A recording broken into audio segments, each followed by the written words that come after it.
Jay Itzes terpilih menjadi kapten timnas Indonesia saat hadapi Jepang di SUGBK. Siapkah pemain berkarisma ini menginspirasi Garuda menuju kemenangan di tengah tantangan besar? Shin Tae-yong tanamkan mindset tangguh pada pemain timnas Indonesia jelang duel sengit melawan Jepang. Mampukah Garuda tunjukkan mental baja di hadapan samurai biru yang tangguh? Kevin Dick sangat antusias sambut debut bersama timnas Indonesia. Kehadirannya disambut dukungan meriah. Mari bagikan harapanmu untuk laga Indonesia versus Jepang dan Arab Saudi. Rizky Ridho berjanji skuad Garuda akan bangkit. Semua pemain siap balas kekecewaan supporter Indonesia usai kekalahan dari Cina dan hasil imbang beruntun di kualifikasi Piala Dunia 2026.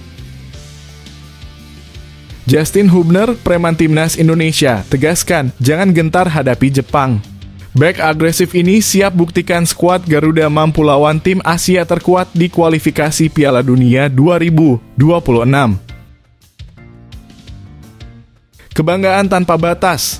Sandy Walsh ungkap kehormatan besarnya jadi warga negara Indonesia dan tampil untuk 200 juta pendukung tim Garuda.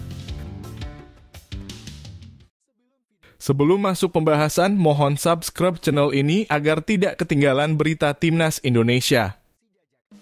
Jay Itzes terpilih menjadi kapten timnas Indonesia saat hadapi Jepang di SUGBK. Siapkah pemain berkarisma ini menginspirasi Garuda menuju kemenangan di tengah tantangan besar? Jay Itzes resmi dipercaya menjadi kapten timnas Indonesia dalam pertandingan bergengsi melawan timnas Jepang di Stadion Utama Gelora Bung Karno. Kabar ini disampaikan langsung oleh manajer timnas Indonesia, Sumarji, yang menegaskan bahwa Itzes akan menggantikan peran Asnawi Mangkualam sebagai pemimpin di lapangan hijau.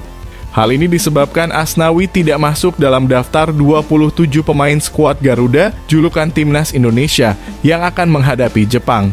Ya, insya Allah Jay kapten timnas Indonesia saat melawan Jepang, ujar Sumarji saat ditemui di Jakarta, Selasa 12 November 2024. Pernyataan ini memperkuat keyakinan akan kemampuan Itzes yang dinilai oleh Sumarji sebagai sosok pemimpin yang bisa diandalkan.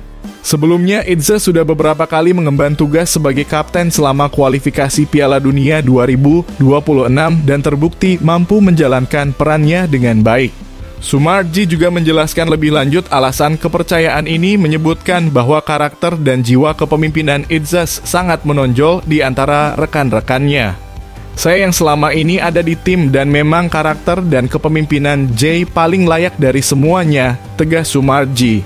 Laga antara timnas Indonesia dan Jepang yang akan digelar pada Jumat 15 November 2024 pukul 7 malam di SUGBK ini sangat dinantikan, terutama dengan kehadiran Itzes sebagai kapten baru.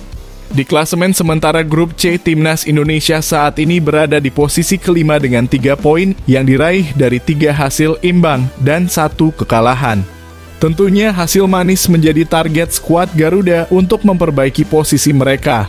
Namun, perjuangan tidak akan mudah. Tim Jepang yang dijuluki Samurai Biru memuncaki klasemen dengan 10 poin dari 3 kemenangan dan 1 hasil imbang. Mereka menjadi tantangan besar bagi Garuda yang berambisi mendongkrak posisi di klasemen grup C. Apakah Jay Itzes mampu menjadi kapten yang membawa perubahan signifikan dan menginspirasi kemenangan? Bagaimana pendapat Anda tentang pemilihan Itzes sebagai kapten? Yuk, tuliskan komentar Anda di bawah dan mari dukung timnas Garuda untuk meraih hasil terbaik.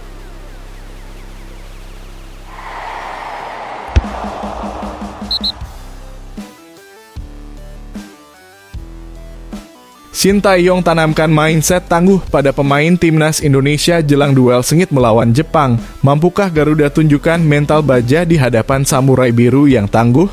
Menjelang laga berat melawan Jepang, pelatih timnas Indonesia Shin Tae-yong menguatkan mental skuad Garuda dengan menanamkan pola pikir yang tak biasa. Dengan harapan agar para pemainnya tidak merasa ciut di lapangan, Shin Tae-yong membangun mindset kuat yang akan menjadi pondasi penting dalam pertandingan kali ini. Pertemuan antara Indonesia dan Jepang akan terjadi di laga kelima grup C putaran ketiga kualifikasi Piala Dunia 2026 zona Asia, yang digelar di Stadion Utama Gelora Bung Karno, Jakarta, Jumat, 15 November 2024. Jepang menjadi tantangan yang sangat besar bagi Indonesia mengingat mereka unggul dalam kualitas, gaya permainan, dan ranking FIFA. Sebagai tim peringkat pertama di Asia dan posisi ke-15 dalam ranking dunia, Jepang hadir dengan status tim terbaik di benua ini. Sementara itu, Indonesia berada di ranking ke-130 dunia, menjadi salah satu tim dengan posisi terendah di antara peserta kualifikasi ini. Tentu saja, perbedaan ini membuat tim merah putih kurang diunggulkan. Dengan mayoritas pemain yang berkarier di Eropa, Jepang datang sebagai tim yang tak bisa dianggap remeh. Shin Tae-yong pun tak menampik bahwa Jepang adalah tim terbaik di Asia saat ini. Seperti yang kita tahu, tim Jepang itu memang yang terbaik di Asia dalam ranking FIFA, ungkap Shin Tae-yong kepada media, termasuk Bola Sport, di Stadion Madia, Jakarta, Selasa, 12 November 2024. Menyadari lawan yang dihadapi adalah tim kuat yang belum terkalahkan dalam 4 laga terakhirnya di putaran ketiga kualifikasi Piala Dunia 2026. Shin Tae-yong mencari cara untuk menjaga mental para pemain agar tidak goyah. Jepang yang di bawah asuhan Hajime Moriyasu tampil gemilang dengan 3 kemenangan dan 1 hasil imbang. Dari 3 laga, Jepang menang telak termasuk mengalahkan Cina 7-0, Bahrain 5-0, dan Arab Saudi 2-0, serta menahan imbang Australia 1-1. Di tengah situasi ini, Shin Tae-yong menanamkan mindset penting kepada para pemain timnas Indonesia. Ia mengajak pemainnya untuk selalu percaya pada diri sendiri, menekankan bahwa apapun yang terjadi di lapangan, mereka tidak boleh kalah mental dari Jepang. Kepercayaan diri adalah kunci yang terus ia tanamkan agar pemain seperti Jay Itzes dan kawan-kawan tetap tangguh menghadapi Jepang. Jadi yang paling penting kepercayaan diri dari pemain sendiri, kata Shin Tae-yong penuh keyakinan. Bagaimanapun mereka harus percaya diri bahwa kita tidak akan kalah, tambahnya. Mampukah pola pikir kuat ini membawa perbedaan saat Garuda menghadapi Samurai Biru? Laga sebelumnya di Piala Asia 2023, timnas Indonesia harus mengakui keunggulan Jepang dengan skor 1-3. Namun, apakah kali ini mental baja yang ditanamkan Shin Tae-yong bisa mengubah hasil? Yuk, bagikan pendapat dan dukungan Anda di kolom komentar di bawah ini, dan mari bersama kita dukung Garuda untuk hasil terbaik.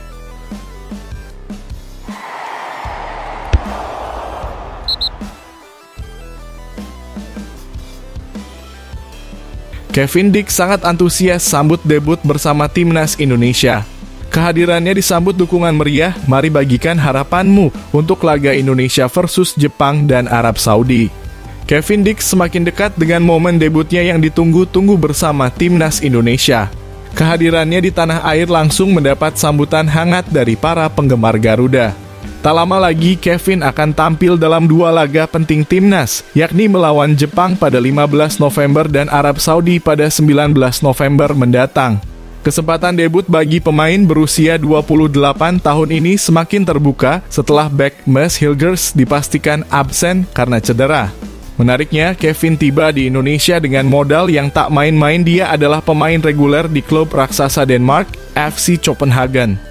Meski baru saja tiba pada hari Selasa, tim pelatih timnas Indonesia sudah bersiap untuk memastikan kondisi kebugaran Kevin agar bisa tampil optimal dalam pertandingan. Setibanya di Indonesia, Kevin mengaku sangat senang. Ia merasa dukungan yang diterimanya begitu luar biasa, mulai dari media sosial hingga sambutan langsung dari para supporter setia. Para pendukung berharap Kevin dapat segera memperkuat lini pertahanan Garuda, terlebih karena posisi Indonesia saat ini berada di peringkat ke-5 klasemen sementara dengan perolehan 3 poin saja. Saya sangat bersyukur dengan orang-orang di sekitar sini. Dukungan mereka di bandara juga di sosial media saya. Saya menyukainya dan ingin berterima kasih kepada semua, ungkap Kevin penuh kehangatan seperti dilansir dari Instagram resmi Timnas Indonesia oleh bolasport.com. Pemain yang serba bisa ini sangat antusias menanti caps perdananya bersama skuad Garuda di Stadion Utama Gelora Bung Karno, Jakarta.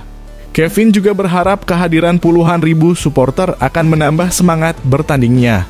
Tiket untuk laga melawan Jepang dan Arab Saudi bahkan sudah ludes terjual dan diperkirakan sekitar 60.000 pendukung akan memadati stadion untuk memberi semangat penuh. Saya tidak sabar bertemu kalian di hari Jumat. Senang melihat dukungan ini, saya sangat bersemangat, ujar Kevin yang tampak tak sabar ingin merasakan atmosfer luar biasa di GBK. Pelatih Shin Tae-yong tentunya tak perlu waktu lama untuk mulai mengandalkan Kevin. Kemampuan serba bisa yang dimiliki Kevin bisa bermain sebagai bek tengah, kanan maupun kiri menjadi keuntungan besar bagi Shin dalam mengatur strategi pertahanan timnas.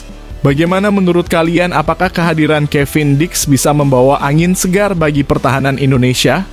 Yuk bagikan harapan dan dukungan kalian untuk Kevin dan timnas di kolom komentar.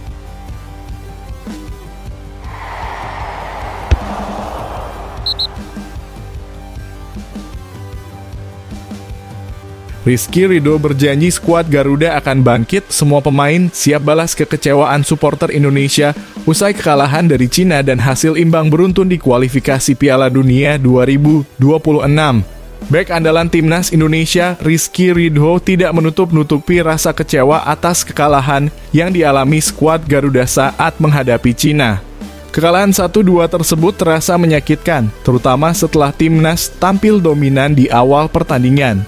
Sejauh ini, tim asuhan Shin Tae-yong baru mencatatkan hasil imbang dalam 3 pertandingan pertama di putaran ketiga kualifikasi Piala Dunia 2026 zona Asia. Dengan kekalahan pertama yang dialami di markas Cina, harapan meraih kemenangan perdana di bulan Oktober pun sirna setelah laga melawan Bahrain juga berakhir imbang. Ridho mengakui bahwa hasil imbang melawan Arab Saudi dan Australia sebenarnya cukup menggembirakan bagi tim, tetapi ekspektasi supporter untuk melihat timnas meraih kemenangan semakin tinggi.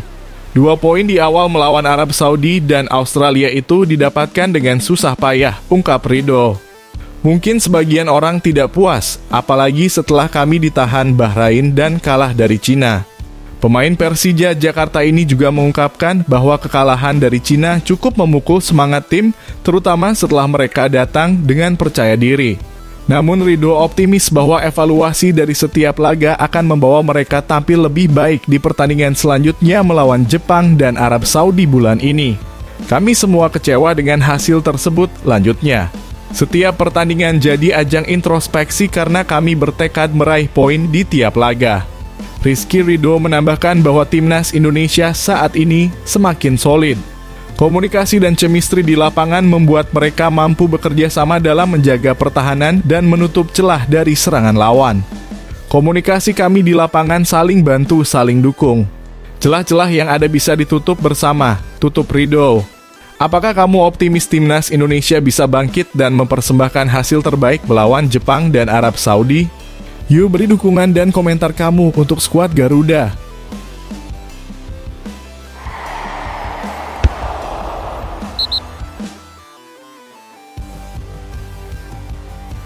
Justin Hubner, preman timnas Indonesia, tegaskan jangan gentar hadapi Jepang. Bek agresif ini siap buktikan skuad Garuda mampu lawan tim Asia terkuat di kualifikasi Piala Dunia 2026. Bek tangguh timnas Indonesia Justin Hubner yang dikenal netizen sebagai preman timnas Indonesia menegaskan agar skuad Garuda tak gentar melawan Jepang di laga lanjutan kualifikasi Piala Dunia 2026 zona Asia. Pemain muda Wolverhampton Wanderers ini mendapat julukan tersebut karena gaya permainannya yang agresif dan tidak kompromi di lapangan. Meski berusia baru 21 tahun, Justin selalu tampil penuh semangat, bahkan kerap membela rekan setimnya jika ada intimidasi dari lawan. Menyambut laga krusial melawan Jepang yang akan diadakan di Stadion Utama Gelora Bung Karno, Justin dengan percaya diri mengatakan bahwa dirinya sudah memahami gaya permainan tim Jepang. Pernah dipinjamkan ke klub Jepang, Cerezo Osaka, Justin menyebutkan, "Saya sudah merasakan Liga Jepang, jadi saya tahu level bermain mereka," ujarnya. Menurut Justin, Jepang memang memainkan gaya yang cepat, namun timnas Indonesia juga punya kualitas yang tak kalah bersaing. Apalagi kini timnas juga dihuni oleh sejumlah pemain yang merumput di Eropa, mirip dengan Jepang yang mayoritas pemainnya berlaga di liga-liga top dunia. Meski di atas kertas Jepang memiliki ranking FIFA ke-15, jauh dibandingkan Indonesia yang berada di posisi 130. Justin menegaskan bahwa hal tersebut tak boleh membuat skuad Garuda merasa rendah diri. Kami juga punya kualitas sebagai tim yang baik, jadi saya pikir tidak perlu takut menghadapi mereka, ujarnya. Kami bisa menyamai permainan mereka dan kita lihat saja hasilnya nanti, lanjutnya penuh keyakinan. Tak hanya itu, Justin pun mengakui kehebatan Jepang yang memiliki 6 pemain di Liga Champions 2024-2025, seperti Wataru Endo bersama Liverpool, serta trio pemain Celtic Reo Hatate, Daisen Maeda, dan Kyogo Furuhashi. Meski begitu, bek yang kerap dijuluki preman lapangan ini tetap menekankan bahwa timnas Indonesia tak gentar dan siap memberikan performa maksimal di hadapan supporter yang akan memenuhi stadion. Kami tahu ini akan jadi pertandingan gila, kata Justin dengan semangat. Dukungan penuh supporter akan jadi kekuatan tambahan bagi kami di lapangan, pungkasnya. Apakah menurutmu skuad Garuda mampu melawan ketangguhan Jepang? Beri dukungan dan pendapatmu di kolom komentar dan mari kita semangati timnas Indonesia untuk tampil berani melawan raksasa Asia.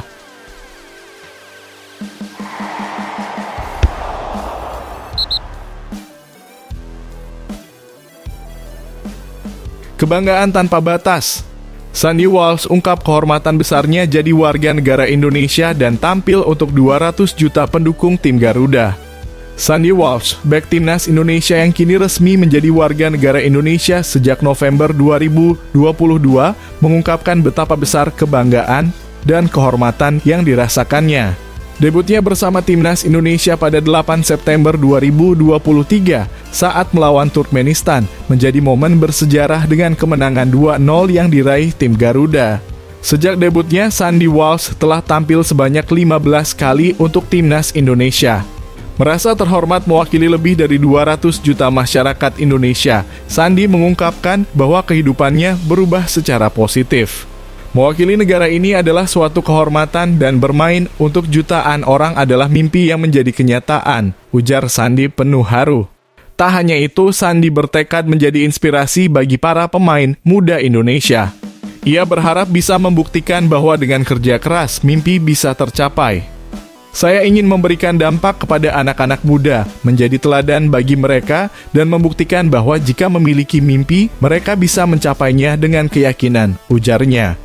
Momen kebanggaan ini bukan hanya soal sepak bola bagi Sandy Walsh, tetapi juga tentang perjalanan hidup dan pengembangan pribadinya.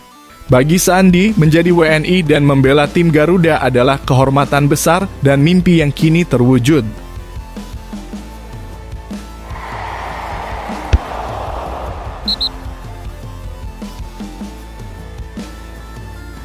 Marcelino Ferdinand harus berjuang demi restu Oxford United untuk bela timnas Indonesia di AFF edisi 2024. Akankah sang bintang muda ini berhasil membawa harapan Garuda Muda menuju kejayaan? Marcelino Ferdinand kini tengah jadi sorotan besar karena namanya digadang-gadang bisa memperkuat timnas Indonesia di AFF edisi 2024. Namun, Marcelino menyatakan bahwa ia membutuhkan restu dari klubnya, Oxford United, untuk bisa bergabung dengan skuad Garuda Muda. Turnamen ini rencananya akan menurunkan tim U22 Indonesia di bawah arahan pelatih Sintayong, dan Marcelino yang berusia 20 tahun pun memenuhi kriteria usia tersebut. Sudah ada beberapa pemain yang kabarnya menerima panggilan untuk mengikuti pemusatan latihan timnas di AFF edisi 2024. Beberapa nama yang disebutkan antara lain adalah Ferdiansyah, Robi Darwis, Kakang Rudianto, Kadek Arel Zanadin Faris, dan Cahya Supriyadi. Mereka semua adalah pemain-pemain yang pernah membela Indonesia di ajang Piala Asia U20 edisi 2023. Marcelino juga termasuk dalam generasi pemain tersebut sehingga potensinya untuk dipanggil semakin terbuka lebar.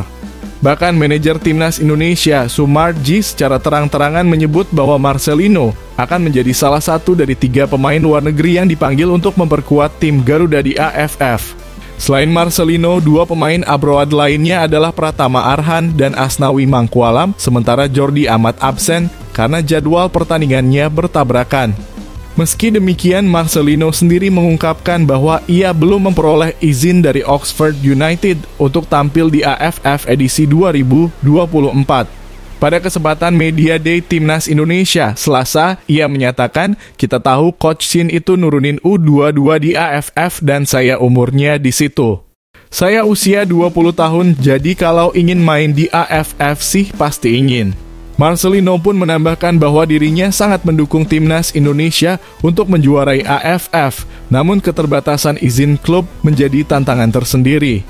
Saya juga ingin Timnas senior juara, tapi sayangnya jadwal FIFA dan saya harus dapat izin dari klub, ujarnya.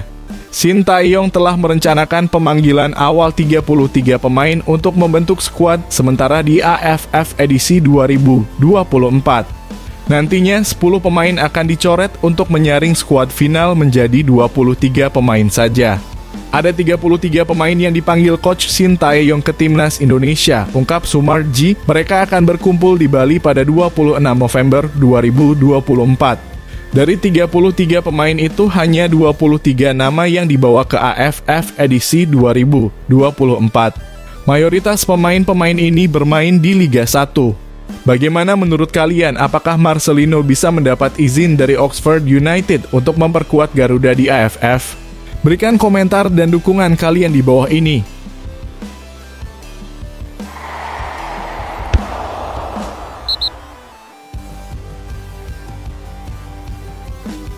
Kapok! Timnas Indonesia janji tidak akan terkena sanksi FIFA lagi setelah denda, mencekik, dan hukuman berat. Timnas Indonesia kini tengah berusaha untuk bangkit setelah serangkaian sanksi dari FIFA yang memukul keras mereka. Sumarji, Ketua Badan Tim Nasional, mengungkapkan penyesalannya atas hukuman yang diterima oleh skuad Garuda dan bertekad untuk memastikan hal ini tidak akan terulang lagi. Kami kapok. Kedepannya kami akan berusaha semaksimal mungkin agar tidak lagi dikenai sanksi berat dari FIFA, tegas Sumarji. FIFA memang telah memberikan sejumlah hukuman keras kepada Timnas Indonesia, mulai dari peringatan hingga denda besar. Hukuman pertama terjadi saat Indonesia menjamu Australia pada laga kedua Grup C kualifikasi Piala Dunia 2026, di mana kick-off pertandingan sempat tertunda. Walaupun hanya mendapatkan peringatan, kejadian tersebut menjadi peringatan serius bagi skuad Garuda. Namun, masalah terus berlanjut. Timnas Indonesia kembali terlambat memasuki lapangan saat menghadapi Cina yang berujung pada denda 179 juta. Tidak berhenti di situ. Sanksi berat juga menimpa staf Timnas, termasuk Sumarji dan Kim Jong-jin, yang masing-masing harus membayar denda 90 juta dan menerima larangan mendampingi tim dalam beberapa pertandingan. Total denda yang harus dibayar Timnas Indonesia kepada FIFA mencapai 359 juta. Sumarji pun menyatakan sangat menyesal atas insiden tersebut dan telah berkomitmen untuk memastikan hal ini tidak terulang. Kami sudah membuat kesepakatan dengan Shin Tae-yong untuk lebih disiplin, terutama dalam hal waktu, ungkap Sumarji. Meski demikian, dia meyakinkan bahwa sanksi tersebut tidak akan mempengaruhi penampilan Timnas Indonesia dalam pertandingan melawan Jepang dan Arab Saudi pada 15 dan 19 November 2024. Saya pastikan tidak akan ada lagi keterlambatan. Pemain akan siap di lapangan tepat waktu dan kami akan menunjukkan performa terbaik, kata Sumarji dengan penuh keyakinan. Skuad Garuda berjanji untuk menghindari kesalahan yang sama agar tidak merusak momentum mereka di kualifikasi Piala Dunia 2026.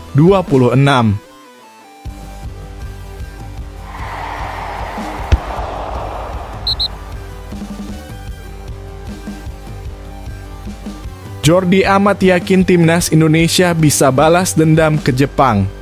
Keyakinan tinggi menghadapi raksasa Asia. Jordi Amat tampil penuh percaya diri jelang laga melawan Jepang pada 15 November 2024 di Stadion Utama Gelora Bung Karno, Jakarta. Meski Jepang jauh lebih diunggulkan, Amat dan rekan-rekannya tetap optimistis bisa mencatatkan kemenangan, bahkan balas dendam atas kekalahan terakhir mereka di Piala Asia 2023. Kenapa tidak? Kami sudah belajar dari pertandingan sebelumnya. Kami tampil lebih baik di babak kedua, meski Jepang memang tim yang sangat kuat, ujar Jordi Amat dengan penuh semangat. Dengan skuad yang kini lebih solid dan kompak, Amat yakin timnas Indonesia memiliki kekuatan untuk menantang Jepang, meskipun perbedaan peringkat FIFA sangat mencolok. Timnas Indonesia saat ini berada di peringkat 130 dunia, jauh tertinggal dari Jepang yang menduduki peringkat 15 FIFA. Ditambah lagi, rekor pertemuan kedua tim juga tidak berpihak kepada Indonesia dengan kekalahan 1-3 di Piala Asia 2023 yang masih segar diingatan. Namun semangat balas dendam kini menggelora di hati para pemain, termasuk Egy Maulana Fikri yang mengatakan yang terbaik pasti menang. Kami akan memberikan yang terbaik untuk Indonesia. Optimisme juga datang dari Witan Sulaiman yang semakin percaya diri setelah bergabungnya pemain baru seperti Kevin Dix. Kami kini punya kekuatan baru di tim dan saya sangat optimis bisa meraih poin melawan Jepang dan Arab Saudi, tegas Witan. Dengan semangat juang yang tinggi dan kepercayaan diri yang kokoh, timnas Indonesia siap menghadapi tantangan besar melawan Jepang. Dan mereka bertekad untuk menunjukkan bahwa mereka bukan lagi tim yang bisa dianggap remeh. Sebuah laga yang akan menjadi ujian sejati bagi skuad Garuda di kualifikasi Piala Dunia 2026.